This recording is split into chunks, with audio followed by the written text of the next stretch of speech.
person who is very much involved in Unite Community. He's also the National Chair of the People's Assembly Against Austerity, which is a wonderful campaigning organisation. Southampton People's Assembly stall is to my left. He is the Assistant General Secretary of Britain and Ireland's biggest trade union, Unite the Union. Please give a very warm welcome to Steve Turner.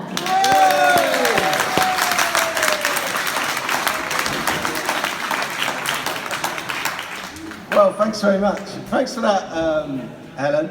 And can I thank you as well, and all the activists actually that have been involved in setting up the third LEFTFEST here in Southampton. What a fantastic day you got ahead of you, I'm sure. Look, I always say this, but firstly, thanks for the invitation to speak to you this morning. But more importantly, thanks to you. Thanks to each and every one of you for everything that you do, because I don't think we say that often enough. And we wouldn't be in the position that we're in, either as a union or developing as a society, if you weren't doing what you were doing in your workplaces, in your communities, on buses to and from the places that you travel to, in the pubs and cafes that you frequent, because I think we can take a lot of credit both as a union and as a movement, and equally as the People's Assembly as well. Helen already identified me as the chair nationally as the People's Assembly, but I'm not going to say too much about that because you've got Claire Solomon speaking on behalf of the People's Assembly later, and Claire's great, so I'll leave that to Claire, of course. But if we weren't doing what we were doing, particularly around the arguments of austerity and the failures of austerity politics, the ideological attacks on our communities, on our services, on our welfare state, our NHS, and everything that goes with that, we wouldn't today see Jeremy Corbyn as the leader of our party and the Labour Party and our wider movement now at the forefront of the fight, and not just against austerity, but of course for a viable, developing alternative politics and economics for the Britain today and the world today. And I think that's incredibly important, and our movement is at the forefront of keeping that ideological attack on austerity alive over the past decade or so, since the banking crash in 2008. So colleagues, they say, and the Tories spend an awful lot of time, of course, attacking our movement for a movement that on the one hand they would claim to be irrelevant and a dying force, of course. They'll spend every living breath in their bodies developing ways in which they can attack our movement, whether as a trade union with the latest attack, the Trade Union Act, trying to stop individual workers and collectively us as a movement from standing up and fighting for decent paying conditions, and attack the obscenities of 0 hours contracts and minimum wage jobs, short hour contracts, the abuses of agency and contract labour and everything that goes with it. They'll spend day after day attacking us, but they'll also spend day after day attacking those campaigning organisations that want to stand up and challenge why it is we see growing poverty in our society right now, why it is that we see attacks on our welfare state, why we see workers under attack at work, and in our community, some of the poorest being attacked daily with sanctions and the obscenity of attacks on our welfare state, driving many not just into deeper and deeper poverty, of course, but many to suicide and death. And we see many, many people in Britain today taking their own lives as a consequence of the attacks and the dehumanising way in which they're treated within society on the back of Tory austerity politics. And we stand up against that, and I want to pay tribute to every single one of our community members in particular that stands up day in, day out on the streets, our foot soldiers actually, that fight not just to protect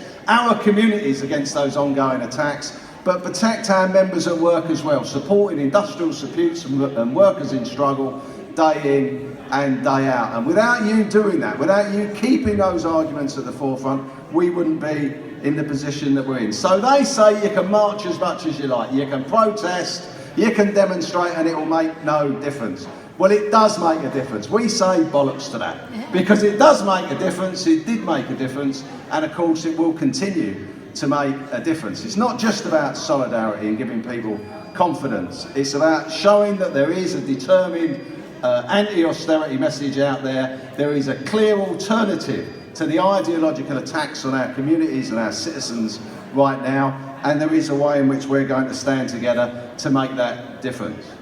Because if we look around us, of course, the history of struggle, the history of social progress, and I always say this, is a history of struggle. They don't call it a struggle because it's a walk in the park. They call it a struggle because it's hard work. And whether you're a suffragette 100 years ago and more fighting for the rights, for the vote for women, or whether you're a Chartist a few hundred years ago, or whether you're a gay or civil rights campaigner in the 1960s, 1950s, 1970s, you broke the law. You broke the law to provide and develop a better society for all, and you took direct actions in order to do that. And we have to get back to some of that protesting, direct action, ideological way in which we're going to defeat the government here today. A couple of weeks ago I was in Tolpuddle, and I was speaking in Tolpuddle, and it was the biggest Tolpuddle demonstration I think we've ever had. There was over 20,000 people in Tolpuddle 2 weeks ago. And Tolpuddle celebrates a struggle over 150 years ago, in fact about 180 years ago now, 1834, and the deportation of workers that stood together to fight for a decent rate of pay in the farming communities in the southwest.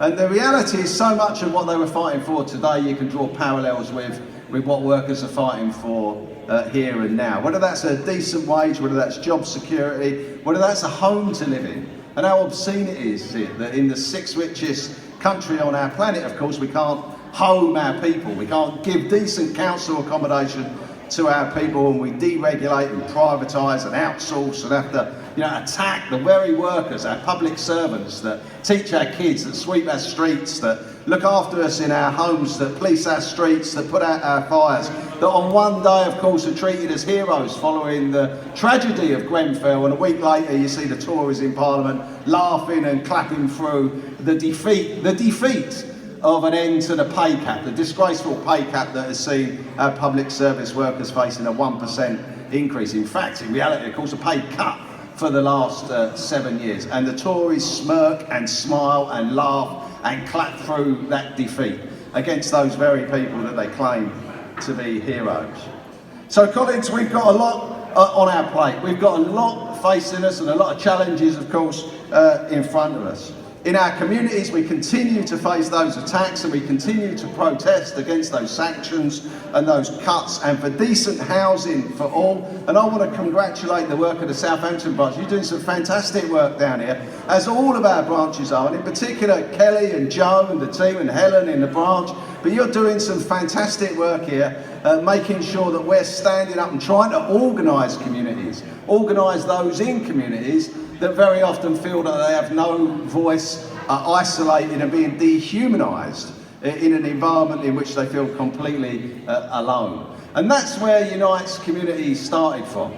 Unite Community is not a decades-old tradition within the trade union movement. Unite Community started just a few years ago when politically as a union we took a decision that we were going to try and give a voice and an opportunity to provide collective solidarity to those that had no opportunity to find that solidarity in normal life. They weren't in work, they weren't in paid work anyway, they were unemployed, they were students, they were carers, they were the retired, they were volunteers. Those were those people that, some of the most vulnerable in society, that found themselves completely isolated and facing attack after attack very often by the government.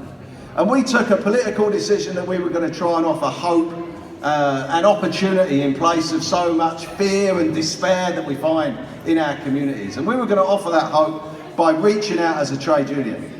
Trade unions have a long and proud tradition of organising working people. We're not so good at looking after our people when they leave work, when they retire, when they're unemployed. And yet you go back to the 1920s and the 1930s and you saw unemployed workers' unions. You saw an organisation, a socialist-based organisation that did organise the unemployed.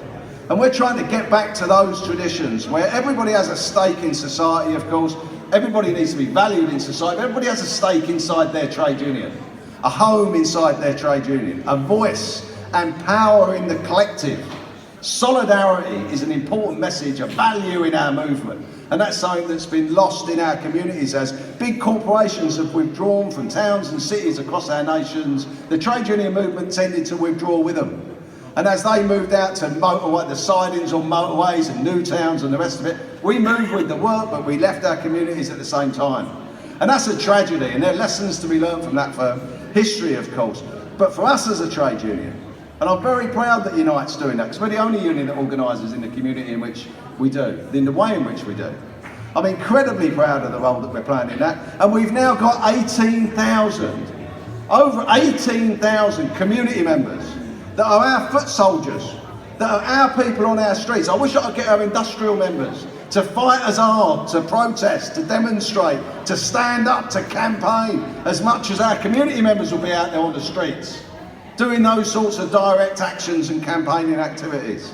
But they don't, and our community members are vital now, vital, instrumental in the way in which we value our trade union and our wider trade union movement. So I want to thank you for everything that you do. I mean, this is a fantastic expression of left solidarity.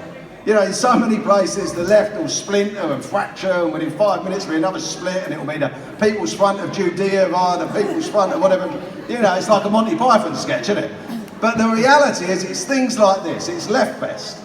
It's these sorts of campaigning groups that organise themselves in the way in which you do, that bring real hope and opportunity to our movement, because for everything that divides us, 100 things will unite us. And there are too many people, of course, that want to concentrate on what divides us, instead of concentrating on those real things that unite us. And that's what we're about as a trade union, as a wider trade union movement. So you are our foot soldiers, you are on our picket lines, you are demonstrating in our communities, you are bringing hope and opportunity to lost generations. And I think that's incredibly valuable and undervalued so often, work that you do within our movement. And also I want to thank you for your political engagement. Because as I started off, we wouldn't be in the position we are today with Jeremy as leader of our party, a trade unionist, a very proud trade unionist and socialist, coming under attack not just from the Tories, of course, but quite disgracefully from so many inside our party. Now, of course, we've got an opportunity to try and unite, but not so long ago, 170 of the bastards were signing letters saying they want to get rid of Jeremy, of course. And while those people ran away at the first opportunity, we got an incredibly good group of new, young, left, proud socialists in our party taking up those positions on our shadow cabinet, and what a fantastic job of work they're doing. What a fantastic job of work Rebecca Long-Bailey is doing, you know, in terms of the Treasury brief. What a fantastic job others are doing in education. Angela Rayner in education, what a fantastic job she's doing as a working class woman from the north, standing up not just for her political beliefs but her class. And some class politics is once again coming back, not just into our party but into society. And we can play, you know, not just the role moving forward, but the role that we have played already makes me incredibly proud. So colleagues, I just wanted to finish with making a few comments. I think it'd be wrong not to, about Grenfell Tower, because Grenfell Tower sums up to me and to our movement, I think, everything that's wrong, everything that's gone wrong with our society. Whether that's the deregulation and outsourcing and privatisation of services, whether that's class war, the class cleansing that's going on inside our cities and our towns, as the rich expand their empires, of course, and want to expel anybody that doesn't fit. And we know about the cladding issue, of course. We as a union had 25 members inside Grenfell Tower, and we've lost a lot of our members died at Grenfell Tower. That's the sad reality of that. I hate to say it's a tragedy because it was wholly preventable, of course.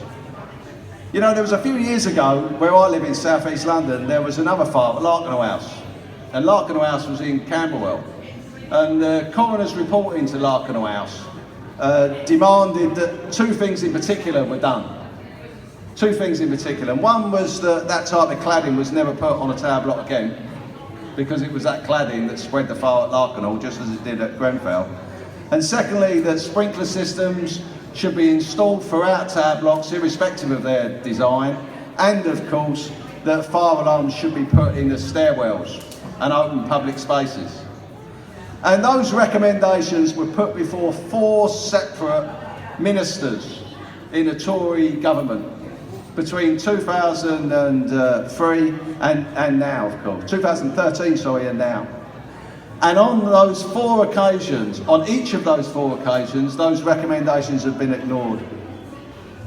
Not one of those recommendations has been picked up and put into the building regulations, and those practices stopped. It is an absolute disgrace.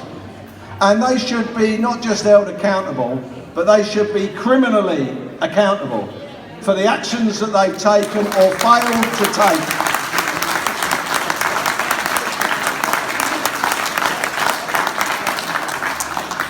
Because they failed to take preventative measures that were within their power and they could have taken.